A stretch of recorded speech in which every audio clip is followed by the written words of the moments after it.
कैसे छपते हैं नोट? भारत में कहाँ छपते हैं नोट? कैसे बनाए जाते हैं सिक्के? भारत में कहाँ है सिक्के बनाने की फैक्ट्री? पैसा नोट किसके पास नहीं होते? भाई पैसा है तो हम हैं। इन्हीं पैसों के लिए चोरी, मारामारी, भाई भाई में मारपीट और तो और घूस भी लेते हैं लोग। बड़ा आदमी जो बनना है। पैसों की अहमियत तो हमें कोविड महामारी में पता चली, जब सांस लेने के लिए भी ढेर सारे पैसों की जरूरत पड़ती थी। इन हरे, गुलाबी, बैंगनी नोटों के लिए तो लोग दूसरों की जान तक ले लेते हैं। आपके हाथों में जब 100, 200, 500, 1000, 2000 के नोट आते हैं तो क्या आपके मन में भी क्वेश्चन नहीं आता कि ये नोट छपते कैसे होंगे, ये सिक्के बनाए कैसे जाते होंगे? कोई बात नहीं, आज हम बताते हैं आप लोगों को कि कैसे छपते हैं नोट और कैसे बनते हैं सिक्के। फुल इन्फॉर्मेशन के लिए हमारे साथ वीडियो के लास्ट तक बने रहें। इंडिया में 4 जगहों पर नोट प्रिंटिंग का काम होता है, जिसमें मुंबई के नासिक, मध्य प्रदेश के देवास, कर्नाटक के मैसूर और पश्चिम बंगाल के सालबोनी में नोट प्रिंटिंग प्रेस है।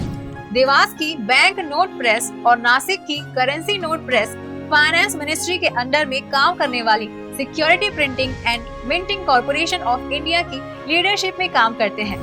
मैसूर और पश्चिम बंगाल के सालबोनी के प्रेस आरबीआई की सब्सिडियरी कंपनी भारतीय रिजर्व बैंक नोट मुद्रण प्राइवेट लिमिटेड के अंडर में काम करते हैं।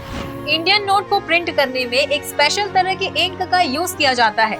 इस स्पेशल इंक को स्विट्जरलैंड की कंपनी सिग्मा से इंपोर्ट किया जाता है, जिसमें इंटैग्लियो, फ्लोरोसेंट और ऑप्टिकली वेरिएबल इंक का यूज किया जाता है। इंपोर्ट होने वाले इंक के कंपोजिशन में हर बार चेंज किया जाता है। ऐसा इसलिए किया जाता है ताकि कोई दूसरी कंट्री इसकी कॉपी न कर सके। इंटैग्लियो इंक का यूज नोट पे दिखने वाली महात्मा गांधी की पिक्चर प्रिंट करने के लिए किया जाता है। फ्लोरोसेंट इंक का यूज नोट के नंबर पैनल को प्रिंट करने के लिए किया जाता है और ऑप्टिकली वेरिएबल इंक का यूज इसलिए किया जाता है ताकि कोई दूसरा नोट को कॉपी ना कर सके। इंडियन नोट में लगने वाले अधिकतर पेपर जर्मनी, जापान और यूनाइटेड किंगडम से इंपोर्ट किए जाते हैं। हालांकि इंडिया की भी एक पेपर मिल, सिक्योरिटी पेपर मिल, होशंगाबाद में है। ये मिल नोट और स्टैम्प के लिए पेपर बनाती है। हमने ये तो जान लिया कि नोट प्रिंट करने के लिए पेपर कहाँ से आते हैं। आइए अब जानते हैं कि नोट कैसे तैयार किए जाते हैं। फॉरेन कंट्रीज या होशंगाबाद से आई पेपर शीट को एक स्पेशल मशीन साइमंटन के अंदर डाला जाता है। फिर उसे कलर करने के लिए एक दूसरी मशीन में डाला जाता है, जिसे इंटाब्यू कहते हैं। इसके बाद उस पेपर शीट पे नोट प्रिंट हो जाते हैं।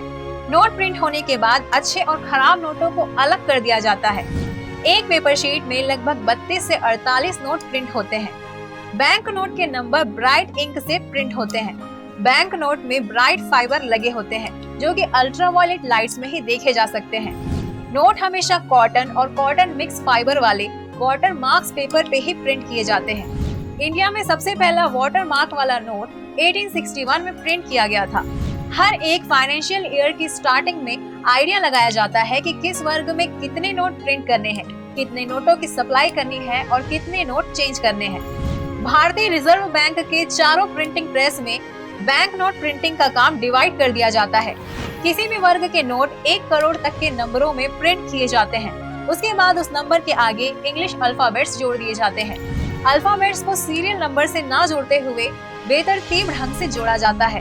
जनरली ऐसा कई साल बाद रिपीट किया जाता है। नोट जब तैयार किए जाते हैं उसी टाइम उनकी लाइफ फिक्स कर दी जाती है। टाइम पूरा होने पे या लगातार सर्कुलेट होने की वजह से नोटों में खराबी आने पे रिजर्व बैंक इन्हें वापस ले लेता है। कमर्शियल बैंक से नोट वापस लेने के बाद इश्यू ऑफिस में जमा कर दिया जाता है। ये नोट दोबारा मार्केट में नहीं भेजे जाते। आपको नहीं पता होगा कि पहले इन खराब या पुराने नोटों को जला दिया जाता था, लेकिन अब रिजर्व बैंक ऑफ इंडिया ने एनवायरनमेंट की केयर करते हुए इन्हें डिस्ट्रॉय करने के लिए 9 करोड़ रुपए की एक मशीन इंपोर्ट की है। ये मशीन पुराने नोटों को छोटे छोटे टुकड़ों में काटकर इन टुकड़ों को गलाकर इनकी ब्रिक्स बना देती है। ये ब्रिक्स कई जगहों पे यूज किए जाते हैं। हर साल 5 मिलियन नोट चलन से बाहर हो जाते हैं, जिनका टोटल वेट 5 टन के बराबर होता है। पूरी तरह से तैयार नोटों पे आरबीआई गवर्नर की सिग्नेचर होती है, क्योंकि भारतीय रिजर्व बैंक अधिनियम की धारा 22 के तहत आरबीआई को 1 रुपए के नोटों को छोड़कर बाकी सारी करेंसी नोट जारी करने का एकमात्र अधिकार है, क्योंकि 1 रुपए के नोट पे फाइनेंस सेक्रेटरी की सिग्नेचर होती है। सारे नोटों के प्रिंटिंग होने के बाद रिजर्व बैंक देश के अलग अलग शहरों में बने 18 इश्यू ऑफिसेस को भेजता है, जहां से कमर्शियल बैंक्स के द्वारा इन नोटों को अलग अलग ब्रांचेस पे भेजा जाता है। वहीं सिक्कों की ढलाई को तय करने का अधिकार सिर्फ इंडियन गवर्नमेंट के पास होता है। सिक्कों की ढलाई SPMCIL के ओनरशिप वाली 4 फैक्ट्रीज में की जाती है। ये फैक्ट्रियां मुंबई, हैदराबाद, कोलकाता तथा नोएडा में स्थित है। भारतीय रिजर्व बैंक के एक्ट नंबर 38 के अनुसार सर्कुलेशन के लिए सिक्के सिर्फ भारतीय रिजर्व बैंक के माध्यम से जारी किए जाते हैं। सिक्के बनाने के लिए आजकल फेरेटिक स्टेनलेस स्टील का यूज किया जाता है, जिसमें 17% क्रोमियम और 83% आयरन होता है। इस मेटल को 700 डिग्री टेम्परेचर पे पिघलाया जाता है। फिर एक दूसरी मशीन इस लिक्विड को शीट्स के रूप में जमा देती है। इन बनी हुई शीट्स को दूसरी मशीन की हेल्प से पतला किया जाता है। फिर इन शीट्स को पतली पट्टियों में काट दिया जाता है। इन कटी हुई पट्टियों को फिर से भट्टियों में गर्म करके ठंडा करते हैं, जिससे ये पट्टियां थोड़ी सॉफ्ट हो जाती हैं। इस प्रोसेस के बाद इनका रंग काला सा हो जाता है। इसके बाद इन्हें सल्फ्यूरिक एसिड और बाइक्रोमेट के मिक्स लिक्विड में डाल दिया जाता है। लिक्विड में साफ होकर निकली हुई पट्टियों को साफ पानी से धोकर सुखा लिया जाता है। फिर रोलर की हेल्प से इन पट्टियों के किनारों को उठा दिया जाता है, ताकि बाद में सिक्कों पे लिखे हुए नंबर या निशान वगैरह घिसे नहीं। इसके बाद इन्हें वेट करके हल्की और भारी पट्टियों को अलग किया जाता है।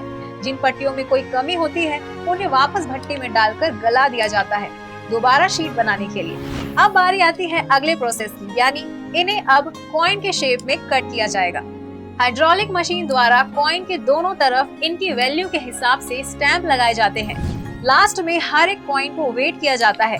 इनकी टेस्टिंग की जाती है, यानी हर एक कॉइन को क्वालिटी चेक प्रोसीजर से गुजरना पड़ता है। चेकिंग के बाद इन्हें पॉलिश करके रेडी किया जाएगा।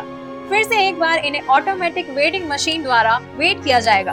पूरी तरह से टेस्ट में पास हो जाने के बाद ये कॉइन देश के अलग अलग हिस्सों में यूज करने के लिए भेज दिए जाते हैं। आप सिक्कों में बने एक मार्क को देखकर ये पता लगा सकते हैं कि सिक्का कहाँ बना है, जिसे मिंटिंग की हेल्प से दिखाया जाता है। हर सिक्के के ऊपर मिंट किए जाने का ईयर भी लिखा होता है। सिक्के पे लिखे इसी ईयर के नीचे बने मार्क की हेल्प से आप पता लगा सकते हैं कि ये सिक्का किस जगह पर मिंट किया गया है। अगर किसी सिक्के पे स्टार बना हुआ है तो इसका मतलब वो हैदराबाद में मिंट किया गया है। नोएडा में मिंट किए गए सिक्कों पे एक सॉलिड डॉट होता है। मुंबई में मिंट किए गए सिक्के पे डायमंड का शेप बना होता है, लेकिन कोलकाता में मिंट किए गए सिक्कों पे ऐसा कोई भी मार्क नहीं होता है। इंडिया में एक्ट 1916 के तहत सिक्कों को मिंट किया जाता है। इस एक्ट के तहत इंडियन गवर्नमेंट की तरफ से सिक्कों की प्रोडक्शन और उसकी सप्लाई की जिम्मेदारी RBI को दी गई है। RBI इस मकसद के लिए पूरे साल का टारगेट फिक्स करती है और गवर्नमेंट इंडियन प्रोडक्शन का प्रोग्राम बनाती है। इस तरह तैयार हो जाते हैं नए नोट और सिक्के। वीडियो में दी गई सारी इन्फॉर्मेशन इंटरनेट से ली गई है। इसमें अपनी तरफ से कुछ भी ऐड नहीं किया गया है। आप सभी को अगर ये वीडियो पसंद आई हो तो इसे शेयर करें, लाइक करें और चैनल को सब्सक्राइब जरूर करें। साथ ही कमेंट बॉक्स में लिखकर जरूर बताएं कि आपको ये वीडियो कैसा लगा।